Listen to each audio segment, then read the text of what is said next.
When they fined me $5,000 for enjoying my pontoon on our community lake, they thought I'd just pay up and disappear.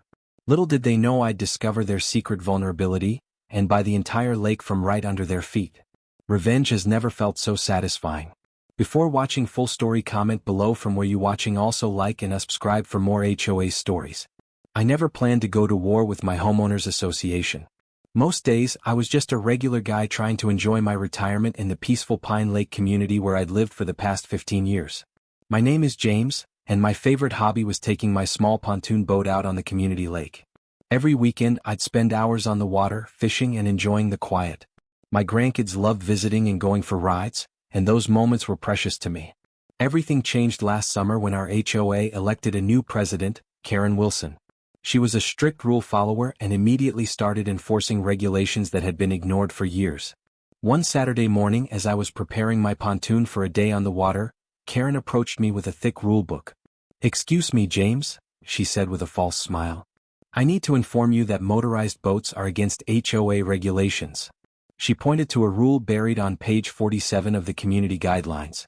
"But I've been using this boat for 10 years, I explained. "The previous board never had an issue with it." "Well, I'm the president now," Karen replied. "And rules are rules." I tried reasoning with her. My pontoon was small, quiet, and I only used it for a few hours on weekends. But Karen wouldn't budge. The next week, I received a notice of violation in my mailbox. It stated I had 30 days to remove my pontoon from the lake or face a $5,000 fine. I was shocked and angry.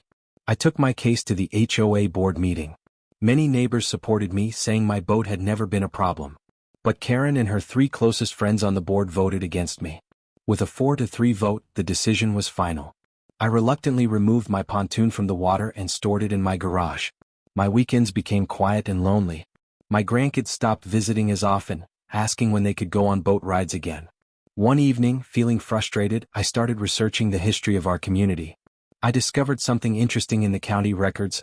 Our HOA didn't actually own the lake. It was owned by the original developer, Lakeside Properties, which had gone bankrupt 15 years ago. Further digging revealed the lake had been auctioned off by the bank but never sold. It was technically owned by First National Bank, but they didn't even know they owned it. I contacted the bank and asked about purchasing the lake. The representative was confused at first but confirmed they did indeed own a water feature in Pine Lake community. Since it was a liability on their books and they were paying property taxes on it, they were happy to sell. After some negotiation, I bought the entire 8-acre lake for $85,000, a significant chunk of my retirement savings, but worth every penny. I kept my purchase quiet for 2 months. During this time, I consulted with a lawyer and had property survey markers placed around the lake. I also had proper private property signs made, but didn't put them up yet. Summer was approaching and the community pool was being prepared for opening day. The annual Pine Lake Summer Festival was also scheduled for the following weekend, a community tradition where everyone gathered by the lake for barbecues, games, and swimming. 3 days before the festival, I put my plan into action. I woke up early and installed private property no trespassing signs around the entire lake. By 9 a.m., my phone was ringing non-stop with confused neighbors. Karen showed up at my door by 10 a.m., furious and waving a copy of the HOA rules. "What do you think you're doing?" she demanded. "You can't put up unauthorized signs around community property." I calmly handed her a folder containing copies of my deed, the property survey, and a letter from my attorney. "The lake isn't community property," I explained. "It's my private property now." The color drained from Karen's face as she flipped through the documents. "This is impossible," she stammered. "It's all legal," I assured her. "And according to my attorney, the HOA and residents have been trespassing on my property for 15 years. Karen called an emergency HOA meeting that evening. The community center was packed, with angry and confused residents demanding answers. I explained that I didn't want to keep people from enjoying the lake. I just wanted to use my pontoon boat in peace. "I'm willing to grant an easement to the HOA," I offered. "Everyone can continue using the lake as before, swimming, fishing, kayaking. I'll even allow the summer festival to proceed as planned." "What's the catch?" Karen asked suspiciously. "3 conditions," I replied. "First, I can use my pontoon boat whenever I want. Second, the HOA refunds my $5,000 fine. And third, the rule against motorized boats is removed from the guidelines." The board members looked at each other nervously. Karen was still in shock. And if we refuse? She asked.